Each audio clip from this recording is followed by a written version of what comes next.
하이델베르크 요리문답 112문 제일 밑에 출애굽기 20장 16절입니다. 내 이웃에 대하여 거짓 증거하지 말라. 112문 하나님은 제9계명에서 무엇을 원하십니까? 내가 누구에게도 거짓으로 증언하지 않고 다른 사람의 말을 비틀지 않고 뒤에서 헐떡거나 중상하지 않으며 어떤 사람의 말을 들어보지 않고 성급히 정지하지 않으며 다른 사람이 성급히 정지하는 데에도 참여하지 않기를 원하십니다. 오히려 하나님의 무서운 진노를 당하지 않기 위해 본질에서 마귀의 일인 모든 거짓과 속이는 일을 피해야 합니다. 법정에서나 다른 경우에도 진리를 사랑하고 정직하게 진실을 말하고 고백해야 하며 할 수 있는 대로 이웃의 명예와 평판을 보호하고 높여야 합니다. 아멘. 자, 제9계명 내 이웃에 대하여 거짓 증거하지 말라. 이스라엘 백성들은 한 민족 공동체거든요. 어린 양의 피로 구원받아 왔기 때문에 내 이웃이라는 것은 정말 오늘식으로 말하면 한 교회 교인들이란 말이죠. 또 넓히면 모든 교회가 될 수 있잖아요. 그게 이웃이거든요. 그러니까 내 이웃에 대하여 거짓 증거한다는 것은 어린 양의 피로 구원받아 나온 이스라엘 민족 전체에 대해서 이웃과 이웃이 거짓 증거하면 큰일 날이죠. 몸을 무너뜨리는 일이 되는 거죠. 단지 이 시대에 거짓말 하지 말라, 거짓 증거하지 말라 그 정도가 아니라는 것이죠. 이건 나중에 이제 성경 본문에는 없습니다만 오늘 여기 문답의 본문은 없으면 나중에 거짓 증거이 뭔지 이제 결론적으로 제가 몇 번 말씀을 찾아보려고 합니다. 그래서 하나님은 제9계명에서 무엇을 원하시는가? 이게 한 400~500년 전에 하이델베르크 요리문답을 작성될 때는 그 10계명의 이 9계명을 어떻게 해석했느냐 이렇게 해석했다는 거죠.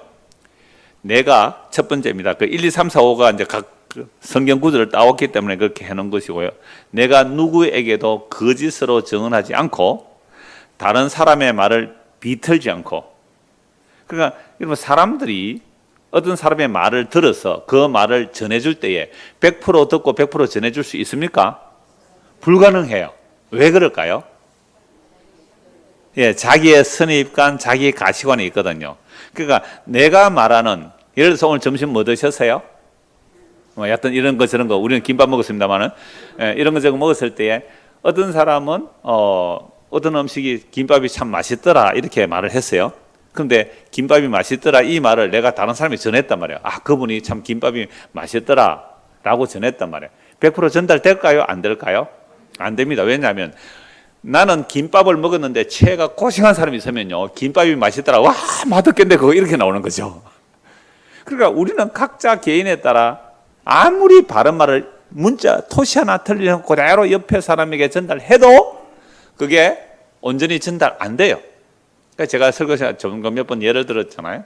우리의 지각을 인식하는 오감이라고, 오감을 인하여 어떤 대상을 우리가 받아들일 때요, 이 컴퓨터 비트수로 말하면 1분 안에 수억 비트가 정보가 입력돼요. 수억 비트가. 제가 대략 1시간 정도 설교를 하는데요, 1시간 동안 말하는 그 말을 컴퓨터 비트로 말하면 뭐 수조 비트, 뭐 기가바이트 정도 돼야 담을 수 있을 거예요.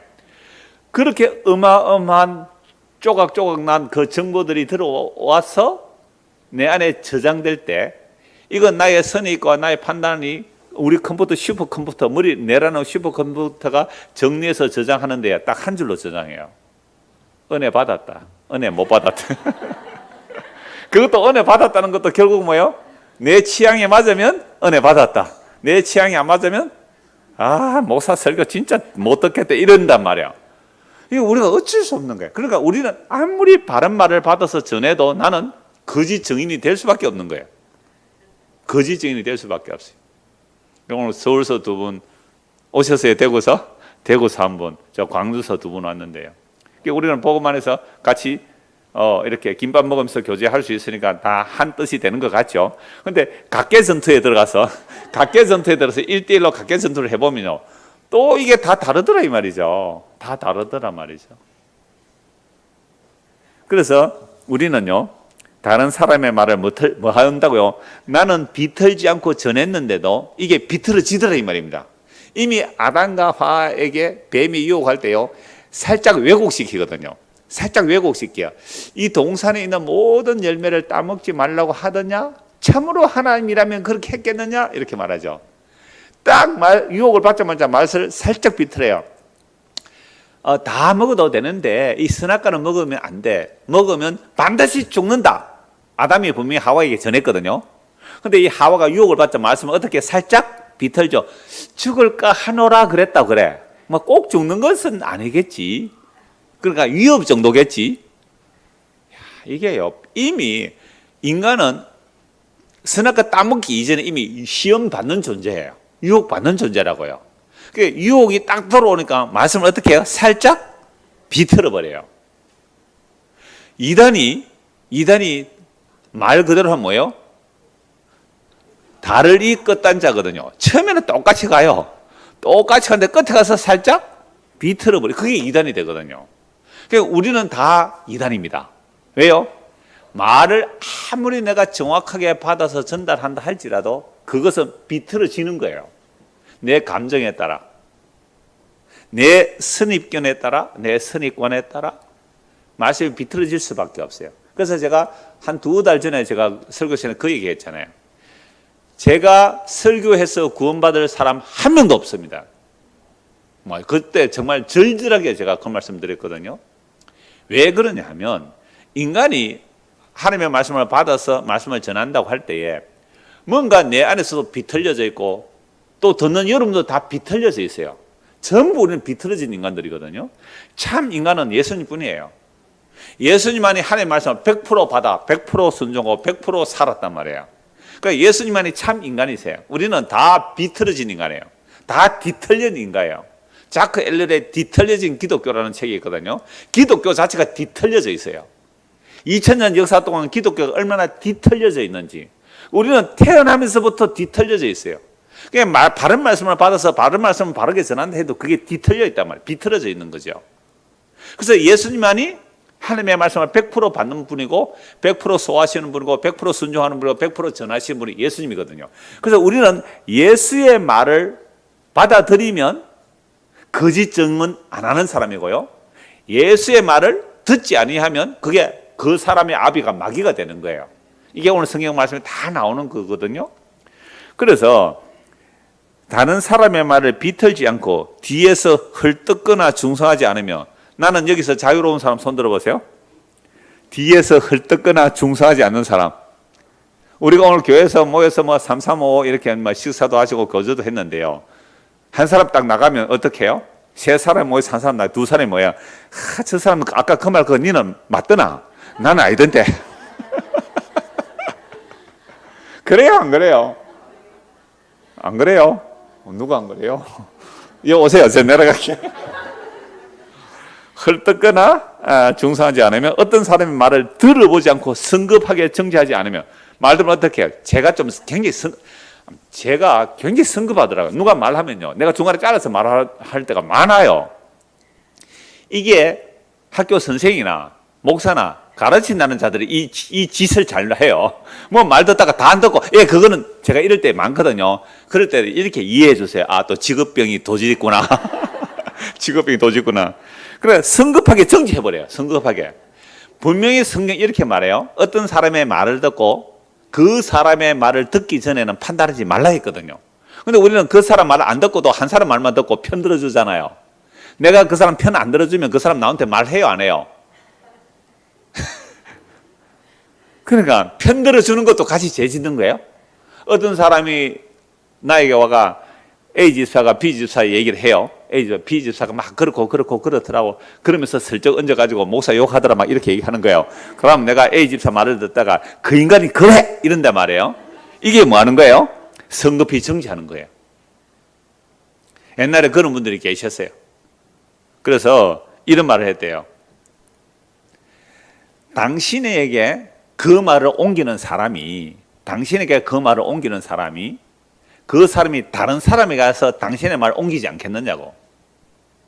어떤 사람이 여러분에게 박 집사, 김 집사가 있지, 네 보고 이래 하더라. 그 말 한 사람이 여러분 김 집사가 다른 무슨 집사한테 가서 당신의 말을 네가 요렇다 하더라 안 하겠어요? 한단 말이에요. 그러니까 다른 사람이 성급히 정지하는데도 참여하지 않기를 원하세요. 거짓 증인 되지 말라는 말씀이. 오히려 하나님의 무서운 진노를 당하지 않기 위해 본질에서 마귀의 일인 모든 거짓과 속이는 일을 피해야 합니다. 법정에서나 다른 경우에도 진리를 사랑하고 정직하게 진실을 말하고 고백해야 하며 할 수 있는 대로 이웃의 명예와 평판을 보호하고 높여야 합니다. 자, 그런데 여러분들, 우리가 이 세상을 살아갈 때 다른 사람들을 말하는 헐뜯는 그 재미가 솔솔합니까? 재미가 없습니까? 여러분, 술 안주가 뭐예요? 술 먹고 안주가 뭐예요? 안주가? 남 헐뜯는 게 안주 아닙니까? 그 과장 그 개 XX 부정 그 헐뜯는 그게 안주잖아요.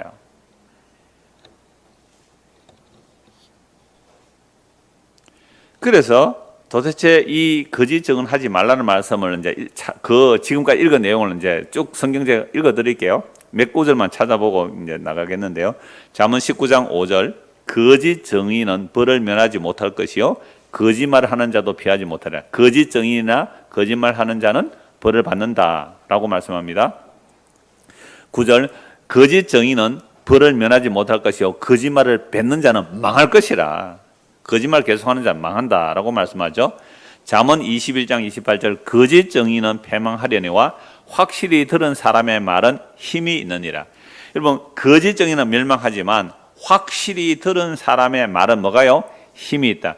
그래서 설교를 하는 것도, 사실 설교를 하는 것도 우리가 계시의 말씀을 확실히 들었다, 뭐 보았다, 믿었다 하는 사람은 그 말씀을 확실히 전해야 되잖아요. 목사가 설교하는데 여러분들 예수 믿으면 죄 용서 될지 안 될지는 모르겠는데 그 성경에는 막 예수 믿으면 죄 용서 된다고 합니다. 그러니까 믿을지 안 믿을지 알아서 하십시오.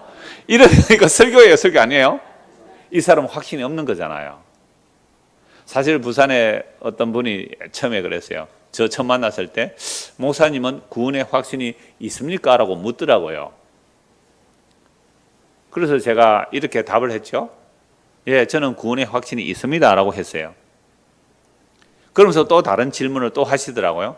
그때 제가 드린 말씀이 이거예요. 당신의 그러한 질문 자체가 선악과를 따먹고 난 이후에 제된 질문입니다. 이래서 그분이 와르륵 자기 이론이 무너지고 이제 복음이 확 열리게 되었다. 그렇게 하시는 분이 계시는데요. 그러니까 확실히 들은 사람의 말은 힘이 있단 말이에요. 내가 분명히 보았다. 증인, 확실한 증인, 보았다 라고 하는 것이 이제 증인인데, 유대인의 증인은 성인 남자 2명이 증거하면 증인으로 책되거든요. 1명이 아니고 2명이 돼야 돼요. 확실히 본 거 봤다 그러면 안 보면 안 봤다 그러잖아요. 그런데 우리나라 지금 검사들이 이제 재판을 할 때 보면 이게 고무줄이에요, 고무줄. 어떤 증거는 분명한 증거가 되는데도 이건 뭐 소명이 뭐 부족하다 이래가지고 기각시켜버리고, 어떤 것은 좀 불확실한데 누가 봐도 상식적으로 불확실한데 그게 증거로 채택돼서 막 벌을 주고 이러더라고요. 그러니까 확실히 들은 사람의 말도 부인해버리래요. 그런데 놀랍게도요, 여러분, 사기꾼일수록 확실히 말합니까? 애매모호하게 말합니까? 제가 이 말씀을 하다 잠시 아까 메모를 했는데요. 그러니까 확실히 들은 사람의 말은 힘이 있는데 세상에 사기꾼이고 거짓 선지자일수록 더욱 확실히 말하더라고요. 성경이 그래요. 내가 하나님의 계시를 받았는데 이건 확실하다고. 이건 확실하다고. 그러니까 시드기야가 미가의 선지자에 뺨을 친다고요. 내가 확실히 하나님의 계시를 받는데 이 철불을 가지고 이걸 가지고 하면 적군을 무찌를 수 있다고. 아니라고 하니까 뺨을 때리잖아요. 400대 1이었죠. 400대 1. 그러니까 확실하다고 하는 말도 우리는 뭐 해야 돼요? 의심해 봐야 돼요. 의심해. 저기 진짜 확신할까? 자, 그런데 사람은 우리가 정말 그리스도의 사람이라면 어떤 목사가 확신 있게 전하거나 뭐 확신 없이 전하거나 간에 그 선포된 말씀이 정말 그러한가는 어디서 확인해야 돼요? 성경에서 확인하는 거죠. 그러니까 성경이 과연 그러한 거 말씀을 상고해 봐야 돼요. 상고. 그래서 제가 이번에 그 사경에 준비하면서 상고라는 단어를 찾아보니까요, 고자는 살피를 고자잖아요. 그러니까 상자는 자세할 상자인데요, 그게 희한하게 상자가 말씀 언변에 양양자가 있더라고요. 또 이거 하면 또 한번 파자 하는 이야기가 되지만은 말씀을 자세히 살펴보아서 말씀에서 뭐 찾으면 돼요? 양 한 마리 찾으면 되더라고요. 나 내 은혜 받았어요. 그 한문 상자 찾다가 자세한 상자인데요. 말씀 언변의 양양자더라고요. 그래서 성경 찾다가 여기 양 나오네. 그럼 됐단 말이에요. 그래서 구약 성경은요. 6월절 어린 양이 빠져버리면 그건 우상숭배가 돼요. 모든 구약 성경은 6월절 어린 양이 보여야 되고요. 신약은 누구예요? 그 6월절 어린 양으로 오신 예수의 피가 보여야 되죠. 그러면 구약조차도 우리는 뭘로 해석해야 돼요? 예수의 십자의 피로 해석해야 돼요. 6월절 어린 양, 세상 죄를 지고 가는 하나님의 어린 양, 그거 빠져버리면 말씀을 뭘 못한 거예요? 상고하지 못했어요. 그러니까 저 혼자 은혜 받았어요. 뭐 이러면 은혜 받거나 안 받거나 뭐 제가 은혜 받은 건데요. 말씀을 상고해라 상고할 때는 모든 성경으로 뭘 보면 돼요? 예수님이 보이면 그게 말씀을 제대로 상고한 거다 이 말이죠. 그러니까 어떤 사람이 아무리 확실하게 말해도 이거는 분명합니다. 여기 투자하면 이 100배 수익 받습니다. 비트코인 이러잖아요. 그러니까 누구나 그래요. 이거 투자하면 1000배 수익이 납니다. 얼마나 거짓말을 해요. 그렇게 확실히 말하는 것은 다 거짓말로 보세요. 그러니까 목사가 설교를 할 때도 목사가 확실하게 설교 안 하는 목사가 누가 있겠어요? 그러니까 확실하게 설교할 때 그 확실하게 설교하는 그 내용이 뭐가 안 나오면, 양이 안 나오면, 예수님이 안 나오면, 죽음 나는 어린 양이 안 나오면, 모든 성경이 예수님을 증거하는데 요한복음 5장 39절 모든 성경으로 예수님이 증거 안 되면 그것은 말씀을 상고한 것이 아니에요. 그럴 때 여러분들이 이렇게 말해야 되죠. 목사님, 제가 말씀이 과연 그러한가 하고 상고해보니 목사님 설교에서는 예수님이 안 나오네요. 당신은 성경을 상고한 것이 아닙니다. 이렇게 해버려야 돼요. 그게 확실하게 성경을 상고하는 거죠. 시편 50편 19절 20절입니다. 네 입을 악에게 내어주고 내 혀로 거짓을 꾸미며 앉아서 내 형제를 공박하며 내 어머니의 아들을 비방하는도다. 그러니까 비방받는 자들은 주의 약속의 말씀을 믿는 자들이고요. 주의 약속을 믿지 않는 자들은 비방하는 자들이에요. 이게 시편 50편 19절 20절의 말씀이 나오는데요. 옛날에 이거 이미 다 설교한 내용입니다. 시편 15편 3절 그의 혀로 남을 허물하지 아니하고 그의 이웃에게 악을 행하지 아니하며 그의 이웃을 비방하지 아니하며 거룩한 여호와의 산에 거할 자가 누구냐 이 말입니다. 하나님 나라 들어갈 자가 누구냐 이 말이죠. 그의 혀로 남을 뭐요? 허물하지 아니하고. 자, 오늘 여러분 아침 먹고 지금까지 우리의 혀로 남을 허물했습니까? 안 했습니까? 했어요. 저도 했어요. 밥 먹으면서 그 인간 그거 말이죠. 그러더라고. 내가 남을 허물했거든요. 이 증인들 많이 있죠. 그의 이웃에게 뭘 하지 않고요? 악을 행하지 않으면 그의 이웃을 뭐 안 하고요? 비방하지 안 하고. 비방 안 했어요 우리? 밥 먹으면서 반찬이 뭐였어요? 비방하는 게 반찬 맛있지 않아요? 보세요. 그러니까 이 율법이라는 것은 우리로 하여금 나 이런 죄 안 지었어요. 나는 비방 안 했어요. 남 허물 안 했어요. 남 탓 안 했어요. 라고 자기를 치장하는 용도가 아니라 율법을 주신 이유는 우리의 죄가 어떠한지 알게 해주시는 거예요.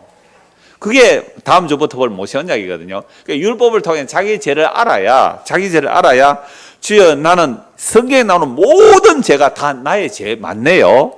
나는 비방 잘해요. 남 허물 잘해요. 남 탓 잘해요. 교만해요. 그러니까 말을 비틀어요. 성급하게 정죄해요. 안 그런 때가 없어요. 안 그런 때가 없어요. 그래서 로마서 1장 30절 비방하는 자요 하나님께서 미워하시는 자요 능욕하는 자요 교만한 자요 자랑하는 자요 악을 도모하는 자요 부모를 거역하는 자요. 하나님께서 내버려두면요. 로마서 1장이 하나님께서 내버려두면 그냥 21가지 죄가 막 터져나와요. 21가지 죄가. 4번입니다. 마태복음 7장 1절에서 2절 비판을 받지 아니하려거든 비판하지 말라. 너희가 비판하는 그 비판으로 너희가 비판을 받을 것이요 너희가 헤아리는 그 헤아림으로 너희가 헤아림을 받을 것이네. 이거 마태복음 5, 6, 7장 산상수훈이잖아요. 유대인들이 율법의 의를 가지고 율법의 의로 흠이 없다는 거잖아요. 늘 비방해요. 판단해요.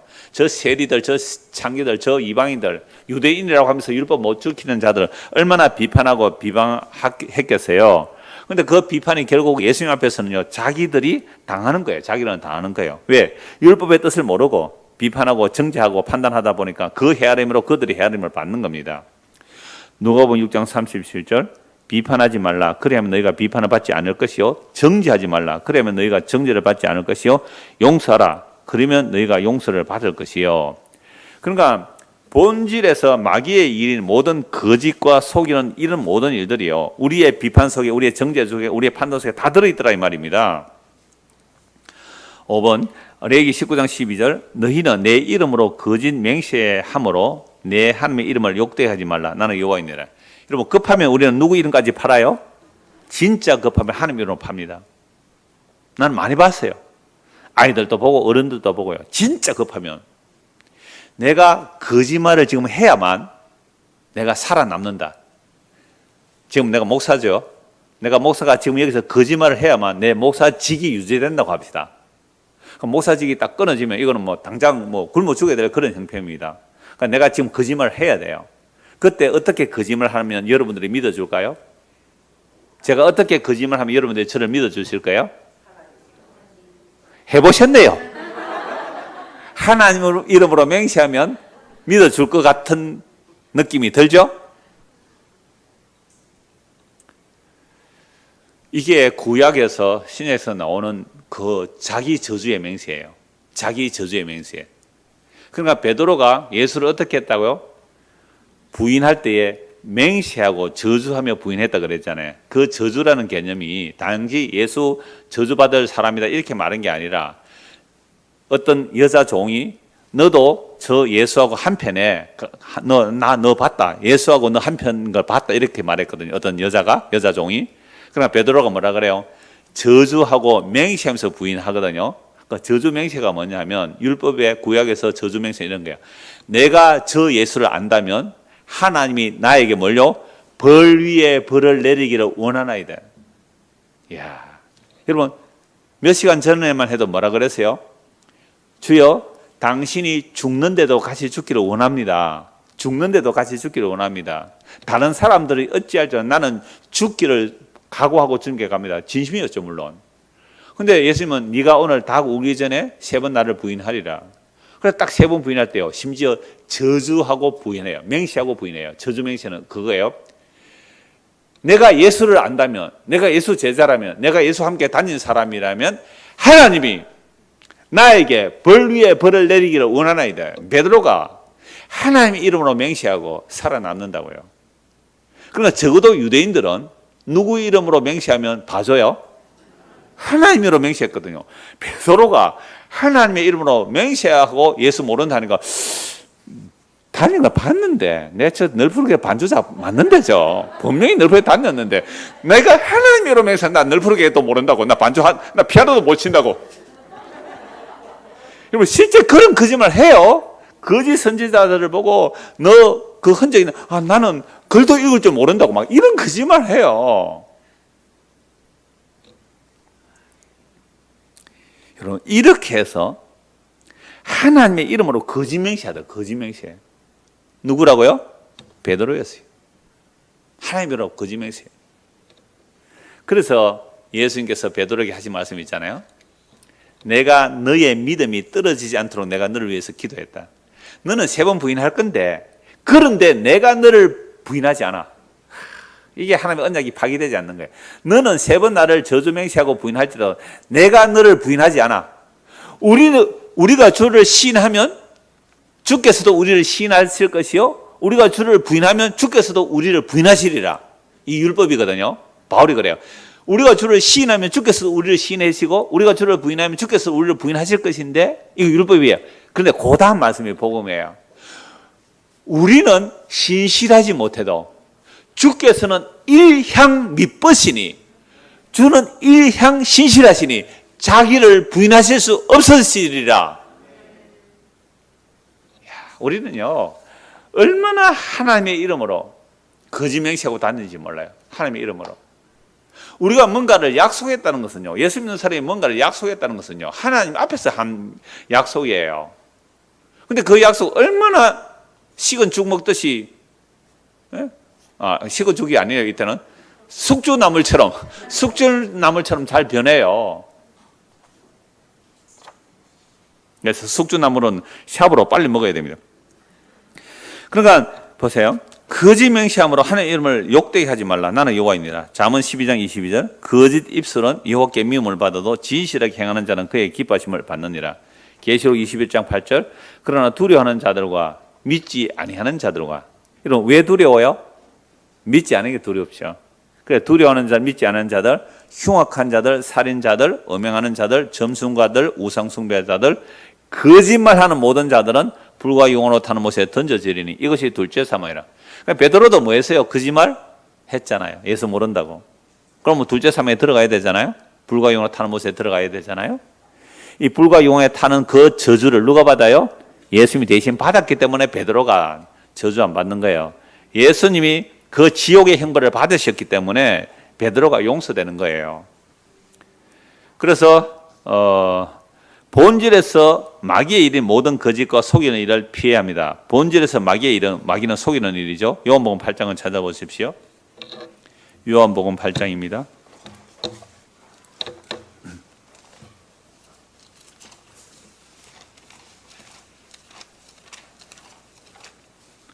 요한복음 8장 44절.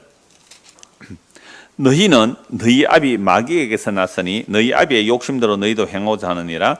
그는 처음부터 살인한 자요 진리가 그 속에 없으므로 진리에서 쓰지 못하고 거짓을 말할 때마다 제 것으로 말하나니 그가 거짓말장이요 거짓의 아비가 되었음이니라. 요한복음 8장은 예수님께서 유대인들에게 자기를 믿은 유대인들에게 이렇게 말씀하시잖아요. 진리를 알지니 진리가 너희를 자유케 하리라. 그러자 우리는 아브라함의 자손이다 그러잖아요. 33절. 이거 지난주 본 말씀이기도 하죠. 그들이 이제 우리가 아브라함의 자손이다. 우리는 남의 종이 된 적이 없는데 어째 우리가 자유롭게 되리라 하느냐. 예수께서 대답하시되 진실로 진실로 너희에게 이르노니 죄를 범하는 자마다 죄의 종이라. 종은 영원히 집에 가지 못하되 아들은 영원히 거하나니. 그러므로 아들이 너희를 자유롭게 하면 너희가 참으로 자유로우리라. 그러니까 하나님의 아들이 우리를 자유롭게 해줘야 우리가 자유를 얻는데 아들이 우리를 자유롭게 하는 그 자유는 뭐예요? 우리를 하나님의 자녀 만들어 주신다는 거잖아요. 그래서 이렇게 말씀하세요. 37절. 나도 너희가 아브라함의 자손인 줄 안다. 혈육으로 아브라함의 자손인 줄 안다는 거야. 아브라함의 자손인 줄 안다. 아브라함과 이삭과 야곱의 자손인 줄 안다. 야곱의 12아들들이 이스라엘이 되었으니까 내가 너희들 아브라함 자손인 줄 안다. 그러나 내 말이 너희 안에 있을 곳이 없으므로 나를 죽이려 하는도다. 혈육으로 아브라함의 자손이라는 자들이 누구를 죽이려고 해요? 예수를 죽이려고 해요. 왜 예수를 죽이려고 해요? 예수의 말이 너희 안에 있을 곳이 없다는 거예요. 제가 사경할 때 유튜브로 들으신 분도 계시겠지만 그 얘기했잖아요. 우리의 목이 잘려져야 예수님의 머리가 우리에게 붙는 거잖아요. 교회는 하나뿐이라 그랬어요. 전 세계 교회는 하나뿐이에요. 예수가 머리 된 교회는 하나뿐이거든요. 뭐 이름 붙이는 그 교회는 의미 없어요. 예수를 머리 둔 교회라. 그러면 예수님께서 이 땅에 오셔서 이렇게 말씀하셨잖아요. 인자는 뭐 둘 곳이 없다? 머리 둘 곳이 없다. 예수님께서 뭐 주무실 집이 없어서 그랬을까요? 물론 예수님 노숙 많이 하셨어요. 밤새 기도 많이 하셨어요. 예수님께서 정말 밤을 새워 기도 많이 하셨거든요. 그런데 머리 둘 곳 없다 이 말씀은 내가 예루살렘 성전에 와서 보니까 성전은 도둑매 소굴이라서 머리 둘 곳이 없다는 거예요. 그런데 대제사장 서기관 바리새인들을 보니까 예수의 말이 들어갈 틈이 없어요. 왜요? 자기들은 완벽하다는 거죠. 자기들은 율법의 의로 흠이 없다는 거예요. 완벽하다는 거예요. 그러니까 예수님께서 그들의 머리가 되실 수 없는 거예요. 그들은 자기가 행한 자기의 의를 가지고 이미 왕 노릇하고 있어요. 자기가 머리 노릇하고 있어요. 이건 다른 말로 자기가 하나님 노릇하고 있어요. 자기가 하나님 자리에 앉아 있어요. 하나님의 자리에 앉아서. 하나님의 자리에 앉아서 진짜 하나님을 재판한다고요.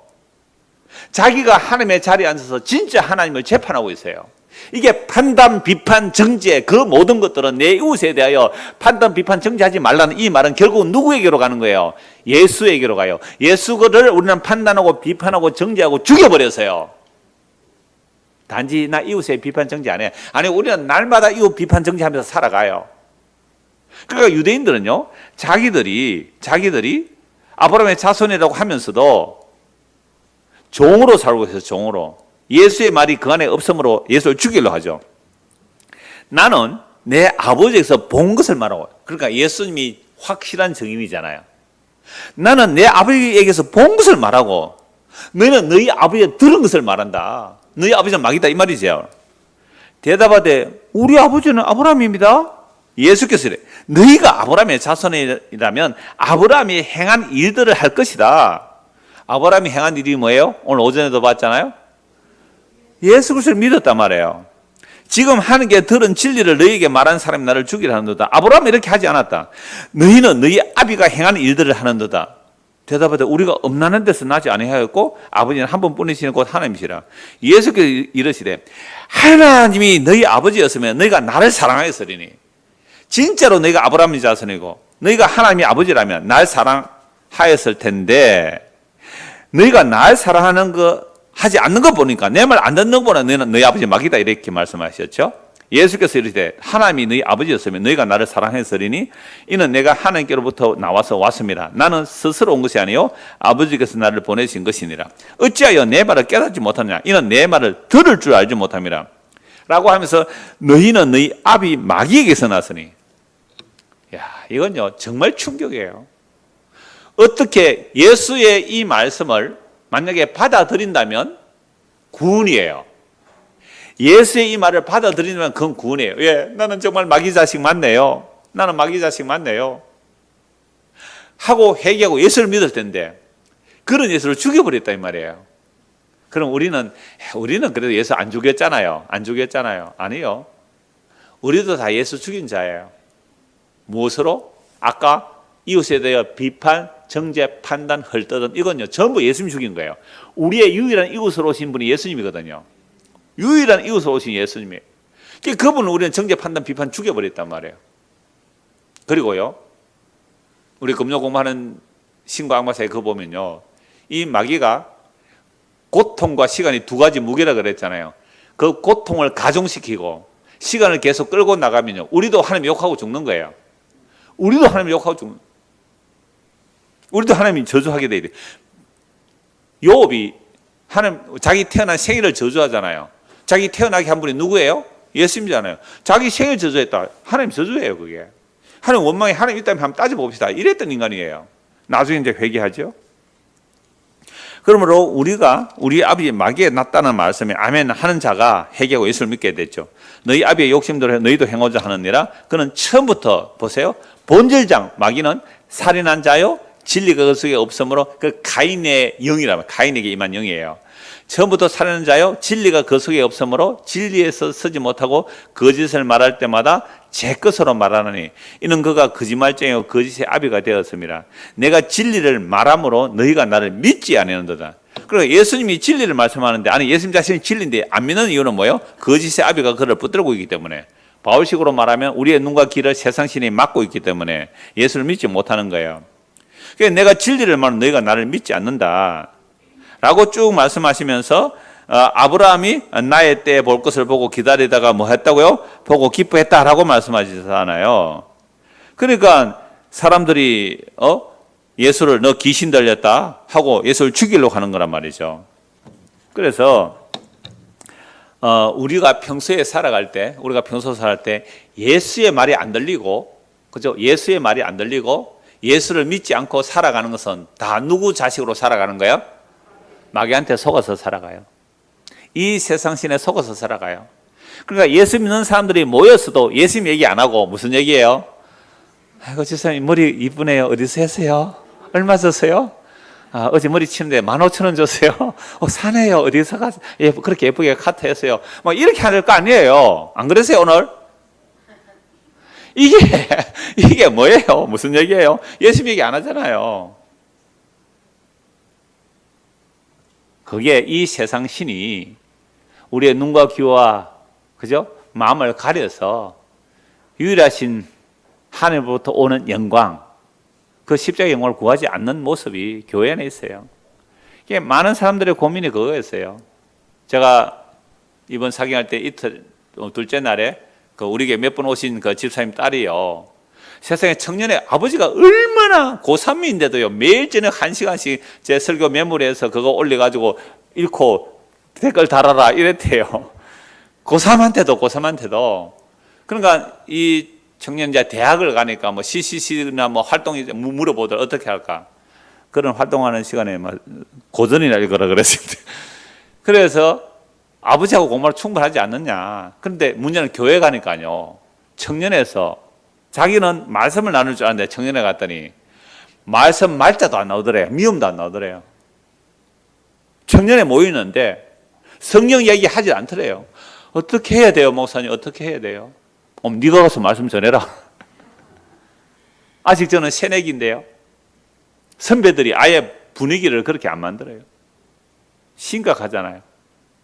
그럼 교회 청년들을 모여서 뭐 하겠어요, 그러면? 말씀 안 나누면. 마귀는 세상 사람들은 원래 자기 편이라서 자기 편에서 그냥 놔둬요. 도와줘요, 마귀가. 근데 어떻게 하든지 예수 믿는다고 교회 다니는 사람들을 미혹하여 말씀에 멀어지게 하고 복음에 멀어지게 하는 일, 마귀가 오늘도 활동하고 있는 모습에 대가리는 깨져도 아직 그 부하들이 꿈틀꿈틀 건세는 무너졌죠. 건세가 무너졌기 때문에 우리가 예수 믿게 되는 거잖아요. 그러나 그 활동한다고 주님 오시는 그날까지 활동한다고 주님 말씀하셨잖아요. 그러니까 굉장히 교묘하게 마귀가 역사하죠. 그러니까 자기 아버지가 마귀인데도 모르고 속아서 자기들이 막 우리는 하나님 아버지의 일을 한다고 막 그러고 있는 거죠. 예수님 보실 때는 뭐라고요? 너 지금 멋진 일을 했는데 그거 너 아버지 마귀의 일이야. 진짜 하나님 아버지의 일은 날 믿어. 내 말을 믿어. 고난받고 십자가에서 무력하여 죽은 예수 믿어. 그게 하나님의 일이야. 이 말을 안 듣는 자. 이거 뭐 6장 29절에 나오잖아요. 나를 하나님의 일은 하나님이 보내신 자 예수님을 믿는 게 하나님의 일이야. 그 이야기를 해야 되는데 그거 안 듣고 다른 일, 그걸로 하나님 영광 돌리겠다고. 예수님께서 그런 자들 보고 뭐라 그랬어요? 너희 아버지 마귀라 해버리죠. 고린도전서 13장 6절 부디를 기뻐하지 아니하며 진리 함께 기뻐하고 에베소서 4장 25절 그런 저 거짓을 버리고 각각 그 이웃과 더불어 참된 것을 말하라. 이는 우리가 서로 뭐가 된다고요? 지체가 됩니다. 제가 처음 시작할 때 그랬잖아요. 이스라엘은 유월절 어린 양의 피로 나오기 때문에 그 이웃에 대하여 거짓을 증거하면 자기 손이 발보고 거짓말한 거예요. 예를 들어 우리가 밥을 먹잖아요. 숟가락으로 밥을 떠서 입에 넣어요. 근데 숟가락으로 밥을 떠서 입에 넣는데 밥을 떠서 입에 안 넣고 버려버려요. 버려버리면 그 음식이 입으로 안 들어오잖아요. 그러면 내 손이 내 입에게 뭘 한 거예요? 거짓말한 거예요. 거짓말한 거예요. 여러분 그런 일이 있을 수 있어요? 안 돼요. 혹시 뭐 우리 중풍 같은 거 올 수 있잖아요. 그러면 손이 뭐 떨릴 수도 있죠. 그러면 숟가락이 안 들어와요. 입으로 안 들어와요. 그럼 몸이 고장나서 그렇잖아요. 그럴 때 어떻게 해야 돼요? 손을 잡고서라도 입을 가지고 먹어야 되잖아요. 이게 지체됨이거든요. 이게 하나의 지체됨이에요. 그러니까 우리가 교회 안에서 우리가 형제 자매라고 하면서 거짓을 버리고 그러니까 각각 그 이웃과 더불어 뭘 말하라고요? 참된 것을 말하라. 참된 것이 뭐예요? 진리죠. 진리는 뭐예요? 복음이잖아요. 그럼 오늘 제가 아까 얘기했잖아요. 우리가 점심 먹으면서도 무슨 얘기 해야 된다고요? 교회가 그러니까 진리를 나눠야 되는데 그러니까 그 대학생이 청년에 가보니 그 선배들이 진리를 나누지 않더라는 거예요. 목사님 어떻게 해야 돼요? 어떻게 해야 돼요? 교회를 옮겨야 될까요? 시스템이 잘 돼 있는 교회를 옮길까요? 시스템이 잘 돼 있는 그것도 믿을 수 없는 거예요. 그 안에 무슨 내용이 있어야지 무슨 내용이 증거되어야 하는지 그게 중요한데 시스템이 제대로 안 돼 있대요. 어떤 분이 오셨어요. 젊은 애들 데리고 우리 교회 와보니까 시스템이 제대로 안 돼 있대요. 그래서 등록 안 하시고 가신 분이 계시거든요. 왜? 영아부도 있어야 되고 유치부도 있어야 되고 그죠? 시스템이 제대로 안 돼 있대요. 중고등부도 따로 없잖아요. 여기에. 여러분 시스템에 자녀를 맡겨버리면 제가 오늘 오전에 그랬잖아요. 시스템에 교회를 맡기면 일주일에 한 번 교회 보내고 목사님 말이지 나는 10년 동안 아를 교회 다니게 했는데 아가 고등학교 졸업하고는 예수를 안 믿어요. 누구 책임이에요? 교회 책임이에요? 이러면서 제가 빠져나갑니다 지금. 정말 그래요. 저는요, 내가 상의할 때 그랬잖아요. 그 사람이 의사하고 딸인데요. 고3 때도 그렇게 시켰다고요. 내가 천연 기념물이라고 그랬어요. 요즘 시대에.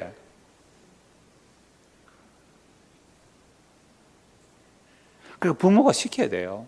근데 문제는 강요의갑이 아니에요. 강요의갑이 아니에요.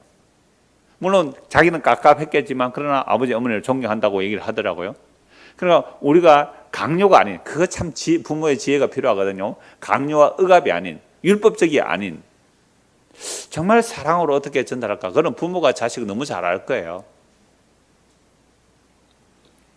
그래서 우리의 이익과 더불어 뭘 말하라고요? 참된 진리를 말하라. 왜? 우리가 서로 지체잖아요.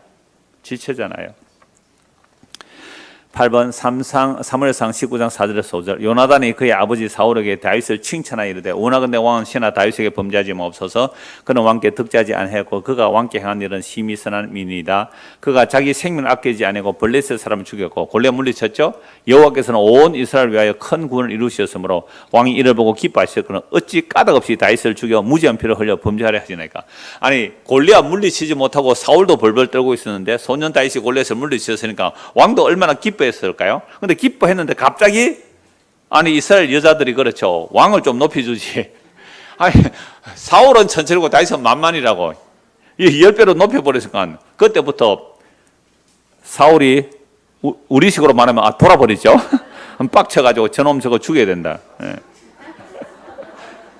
그래서 사울이 다윗을 죽이려고 했잖아요. 그랬을 때 요나단이 아버지 왜 그러십니까? 그러니까 요나단 보고요 사울이 뭐라고 했는지 이 패역부도한 계집의 소생아 이렇게 말했다고요. 그러니까 이제 악신이 들어왔다는 말은 기름 부음 받은 자를 무조건 대적하게 돼 있어요. 예수의 이야기에 발작하는 사람들 희한해요. 하나님 이야기하면 별로 발작을 안 해요. 근데 예수 얘기하면 되게 싫어해요. 우리 교회 집사님이 그 아이 돌봄을 하시는데 애들 뭐 초등학교 중학생 있고 하니까 굉장히 좋아한대. 우리 집사님이 아이들 잘해. 정말 좋아해서 좋아하는데요. 그 아이에게 우리 집사님이 예수님이 얘기하면 아주머니 그러겠죠. 아니, 잠깐만요. 예수님 얘기는 하지 마세요. 딱 X자일 건데요. 중학생이. 잠깐만요. 예수님 얘기는 하지 마세요. 딱 X자일 것더래요. 누가 가르쳐 주세요, 그거? 누가 가르쳐 줘요? 깜짝 놀라서 그 얘기를. 그 어떤 아이는 정말 그 집사의 말을 잘 듣고 우리 교회 몇 번 온 아이가 있어요. 그 아이가 감자 사기 이야기를 해서 감자의 이야기가 예수의 죽음과 부활 이런 얘기를 이제 알아듣는다는데 그 아이는 얼마 전에 한번 만나봤어요. 우리 그 장례식 때 만나봤는데요. 그러니까 어떤 가정에 가니까 중학생이 예수 얘기는 딱 스톱. 그 얘기는 하지 마세요. 야가 왜 그럴까? 그 아비가 뭐예요? 그렇죠. 근데 만약 그거 가서 너희 아비 막이다 그러면 어떡해요? 당신 아이 돌보면 하지 마세요. 그럴 거 아니에요. 정말 신기해요. 이게 바로 사탄이 존재하는 증거예요. 악이 존재하는 증거가 그렇게 분명히 나와요. 그러니까 제가 상의할 때 그 말씀 드렸잖아요. 목사님이 예수님 얘기하고 지옥 얘기하니까 왜 설교 시간에 예수만 얘기하느냐고 지옥 같은 얘기 좀 그만해라고 그러더래요. 그저 위로하고 토닥토닥 거려주고 뭐 복 받는다 그러고 그래줘야지 왜 그러냐고. 종교 서비스료를 받았으면 서비스를 해야 되는 거 아니에요? 여러분 기독교라는 것은 지급난의 서비스업입니다. 기독교가 불교도 마찬가지고요. 그 세무서에서 분류를 할 때 교회가 뭐로 분류한다고요? 서비스업입니다. 종교 서비스업이에요. 몰랐죠?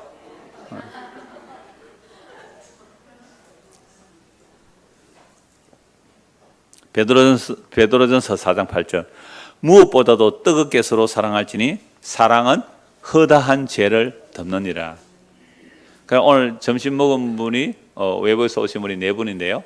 뭐 남자, 여자, 남녀노소예요. 그냥 남녀노소 사는데도 다르고 다 다른데요. 그러니까 우리가 서로 말이 통했어요. 다.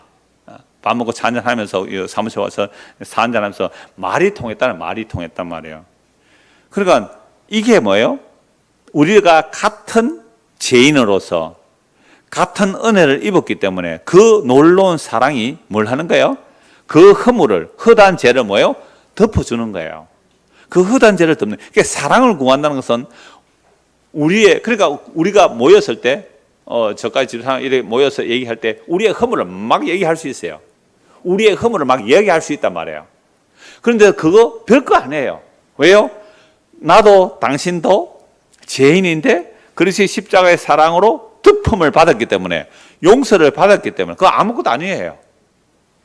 그러니까 이게 성도에 모인 교제거든요. 그래서 우리 교회 처음 오신 분들이 놀라는 거 몇 가지가 있는데, 놀란 몇 가지인데, 그것은요, 예배 시간 직전까지 막 떠드는 이야기. 물론 요즘은 좀 찬송에서 조금 다릅니다만은, 예배 시간에 커피 홀짝홀짝 마시면서 말씀 듣기, 뭐, 이런 거. 하여튼, 그 다음에, 분위기가 밝다는 거예요. 그래서 막 서로 모여서 막 이렇게 얘기하고 막 경건하지 못하게 시리, 그죠? 막 이러고 있다는, 이런 거 몇 가지 놀랍다고 얘기하는데요. 저는 너무너무 좋아요. 그런 모습이. 그러니까 제가 지나가면 안 듣는 척 하고도 뭐요? 다 들려요. 무슨 얘기 하는지. 그럼 막 성경 얘기가 복음 얘기가 저는 기뻐요. 예, 그렇게 성도가 서로 교통하는 것은, 보세요. 무엇보다도 뭐라고요? 뜨겁게 서로 사랑할지니 사랑은 허다한 죄를 덮어주는 것. 그게 교회예요. 그래서 교회는 뭘 자랑할 수 있어요? 자기의 약함과 허물을 자랑할 수 있는 곳이에요. 그래서 허다한 죄를 덮어줄 수 있는 거죠. 자, 이렇게 끝나면 그저 거짓 증거하지 말라가 율법에 머물러 버릴 수가 있어요. 그래서 제가 도대체 거짓 증거가 뭔지를 쭉 말씀을 찾았는데요. 다 찾지 마세요. 몇 가지만 나중에 찾을 거예요. 이거 굉장히 성경 한 열 몇 구절 되는 거 다 찾지는 않을 겁니다. 마태복음 26장에 보면요, 예수님을 처형하기 위해서 거짓 증언을 세운대. 거짓 증인. 근데 유대에서는 성인 남자 2명이 되어야 증거로 성립되거든요. 근데 이 말 저 말 다 틀려. 이 말 저 말 다 틀리는데 딱 두 사람의 말이 일치된 증거가 있어요. 그게 무슨 증거입니까? 예수가 성전을 허물라 그랬다. 그 말은 맞잖아요. 그래서 그 두 사람의 증인으로 세우는 거죠. 이 거짓 증인들을 쭉 세웠는데 다 틀렸는데 그 두 사람은, 이 사람은 성전을 허는 자다 라고 했을 때에 그게 제목이 되는 거예요. 제목. 그 다음에 사도행전 6장에 보면요, 스데반 집사를 거짓 증인을 세우고 죽이려고 해요. 스데반 집사도 성전에서 하나님께 제사 드리는 거 끝났다 그래 버리잖아요. 그러니까 스데반 집사조차도 거짓 증인 세워서 재판에서 죽이려고 하죠. 물론 돌에 맞아 죽습니다. 그때 하늘이 열리고 예수 그리스도께서 하나님 보좌 우편에 서신 것을 보게 되죠. 갈라디아서 말씀에서도 거짓 형제들을 주의하라 그럽니다. 그 다음에 이걸 한번 찾아보죠. 데살로니가 후서 2장 보십시오. 데살로니가 후서 2장. 데살로니가 후서 2장. 사탄이 정말로 교묘하게 속이는데요. 2장 9절부터 볼게요. 악한 자의 나타남은 사탄의 활동을 따라 모든 능력과 표적과 무슨 기적요? 거짓 기적이죠. 그러니까 십자가만의 유일한 기적인데, 예수님 말씀하셨잖아요. 십자가만의 유일한 기적이라고. 다른 기적 구하면 뭐라고요? 악하고 엄나는 세대라 그랬잖아요. 그래서 예수님 십자가에 다 이루시고 부활성천하셔서 성령을 부어주시니까 사도들이 전한 복음이 표적 기적 전에서요, 십자가 전에서요? 십자가 전에. 그것이 표적이에요. 십자가가 기적이에요. 무력하게 죽어갔지만 그 무력하게 죽어간 십자가 속에서 하나님의 자기 뜻을 다 이루셨단 말이에요. 그 십자가의 복음만 사도들이 전했는데 그 십자가 복음 외에 다른 표적 기적 막 이런 것을 전하면 그게 뭐래요? 거짓 기적이란 말이에요. 오늘 이 성경이 완성되고 나서 오늘도 표적 기적 온갖 이야기를 다 하고 따라가는데요, 그게 거짓 기적이에요. 십자가에서 다 이뤘다는 이 기적 외에 다른 기적 말하면 그게 악하고 음란한 세대예요. 악하고 음란한 세대가 계속 표적을 구하잖아요. 그래서 고린도전서 1장에 보면 유대인들은 뭘 구하고? 표적을 구하고 기적을 구하고 홍해가 갈라지고 만나가 내리고 반석이 깨지고 이런 기적들, 표적들. 유대인들은 표적을 구하고 이방인들은 뭘 구하고 헬라인들은요? 지혜를 구하고. 헬라인의 철학 논리적이거든요. 이게 사람의 생각이 논리를 갖추면 이론이 되는 거예요. 그래서 헬라 철학은 철저하게 논리적이에요. 무슨 삼단론법을 말하듯이 기성전결이 완벽해요. 그러한 헬라 철학으로 예수를 보면 너무나 미련하고 어리석은 거잖아요. 유대인들은 표적을 찾고 헬라인들은 지혜를 구나. 우리가 전하는 것은 예수 그리스도의 십자가 외에는 전할 게 없다. 그래서 예수님의 십자가의 그 표적과 기적 그거 외에 다른 것은 거짓 기적이에요.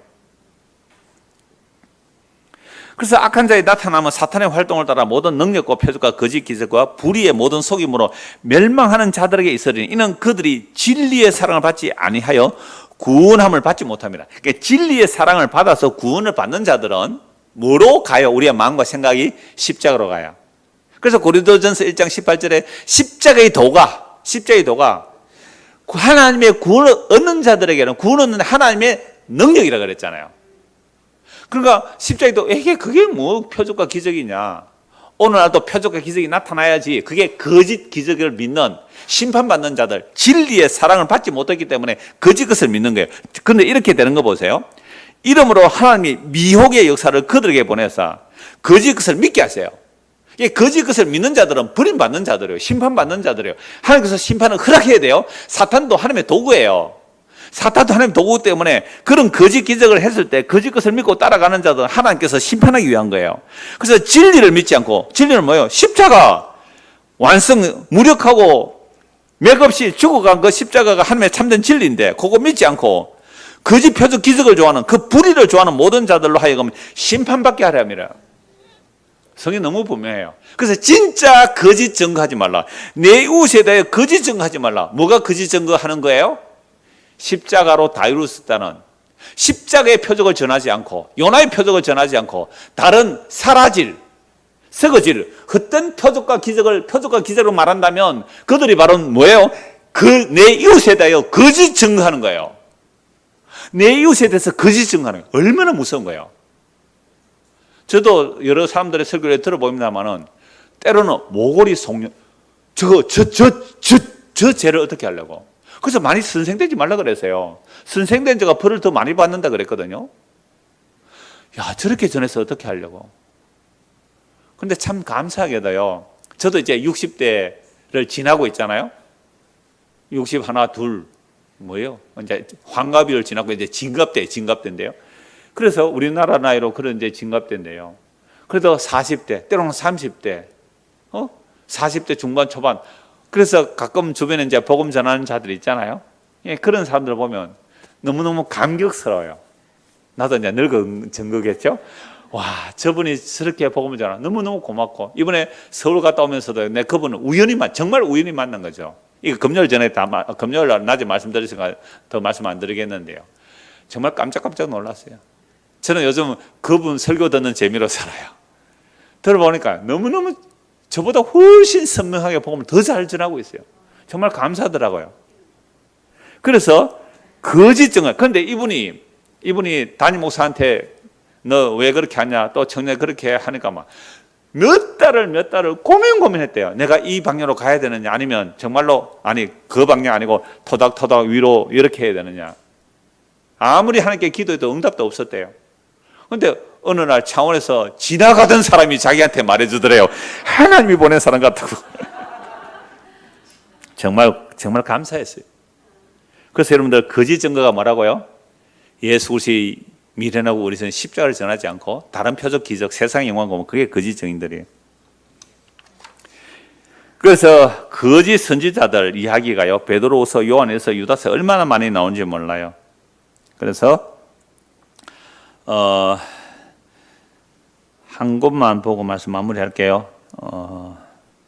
요한일서 5장 10절 보십시오. 요한일서 5장 10절 한 곳만 볼게요. 요한일서 5장 10절. 그래 거짓 증거가 뭔가를 요한일서 5장 10절. 자, 9절부터 볼까요?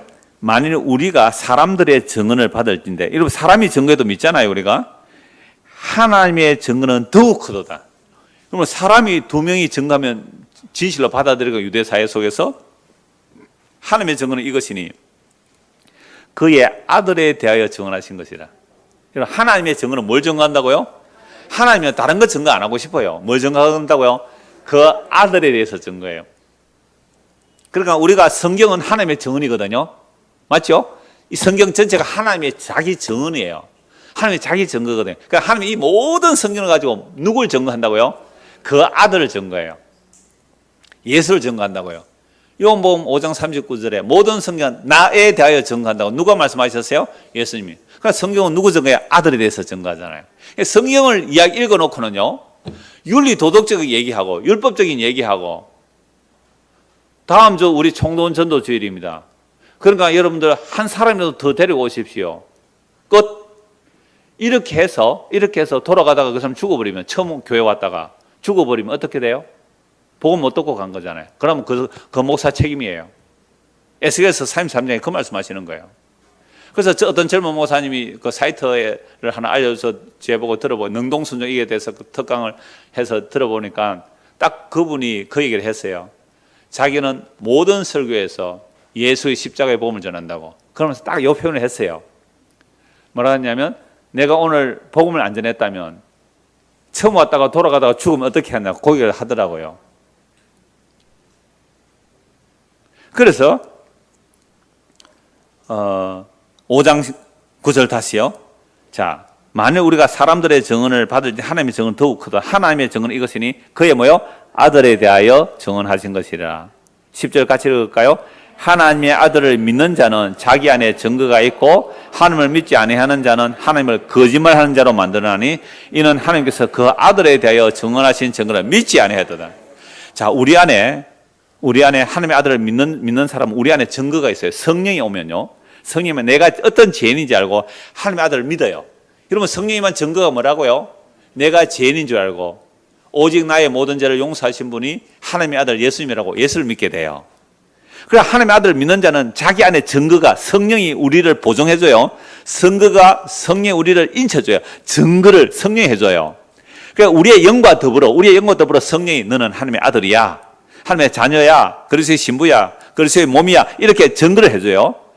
그러니까 하나님의 아들을 믿는 자는 자기 안에 증거가 있고, 하나님을 믿지 아니하는 자는, 그러니까 하나님을 믿지 않는다는 말은 누구를 안 믿는 거예요? 예수 안 믿는 거예요. 여러분, 하나님을 믿지 않는다는 것은 하나님이 증거한 그 아들에 대하여 증거한 아들을 믿지 않는 것이 바로 하나님을 믿지 않는 거예요. 여러분, 하나님 믿습니다. 세상 사람 다 하나님 믿는다 그래요. 자기가 상상한 하나님. 그러니까 하나님을 믿지 않는다는 말은 하나님의 아들을 안 믿는 겁니다.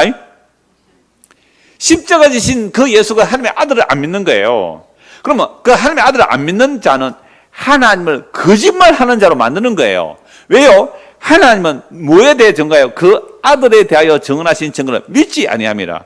또 증거는 이것이니 하나님이 우리에게 영생을 주신 것과 이 영원한 생명이 어디에 있어요? 그의 아들 안에 있는 그것이라. 아들이 있는 자에게는 생명이 있고 하나님의 아들이 없는 자는 생명이 없어요. 이게 정인이에요, 정인. 예수를 믿으면 예수님이 우리 안에 영원한 생명이 되어주시고, 예수를 믿지 않으면 생명이 없는 자예요. 이게 하나님이 성경으로 자기 아들을 증거해요. 그래서 내 이웃에 대하여 거짓 증거하지 말라고 했을 때에, 오늘 우리가 교회로 모였어요. 그러면 예수 그리스도가 증거되지 않는다면, 우리의 모임 속에, 구역 모임 속에서, 전도의 모임 속에서 토요일날 청소하러 모여서 우리 안에서 그리스도가 증거되지 않는다면 우리는 다 뭐예요? 거짓 증인들이란 말이에요. 거짓 증인들. 그래서 저와 여러분들이 만날 때마다, 또 자녀들끼리 무슨 일을 할 때마다 성경으로 예수가 그리스도임을 증거하는 그 증인으로 살아가는 믿음의 사람이 되기를 소원합니다. 기도하겠습니다. 하나님 아버지, 참으로 우리가 거짓말을 좋아합니다. 성경으로 하나님의 아들을 증거해야 되는데 우리는 성경 말씀을 믿고 있다고 하면서도 하나님의 아들에 대해서 증거하기는커녕 내 자랑하기 바쁘고 세상에 헛된 것 자랑하기 너무 바쁩니다. 주여, 우리들을 불쌍히 여기시고 성경이 하나님이 자기 아들의 증거하듯이 십자가에서 달려 죽은 그 예수가 하나님의 아들로서 하나님의 뜻을 다 이루신 분임을 믿게 하옵소서. 그 아들을 믿는 자는 자기 안에 증거가 있다고 하였사오니 성령이 임하여 성경에 기록된 말씀이 그 아들을 증거하는 분명하고 확실한 말씀으로 보이게 하시고 믿게 하시고 들리게 하시고 차고 넘치게 하셔서 이 놀라운 아들의 일들을 증거하는 증인으로, 거짓 증인이 아닌 참 증인으로 우리를 사용하여 주시옵소서. 예수 그리스도 이름 받들어 기도드리옵나이다. 아멘.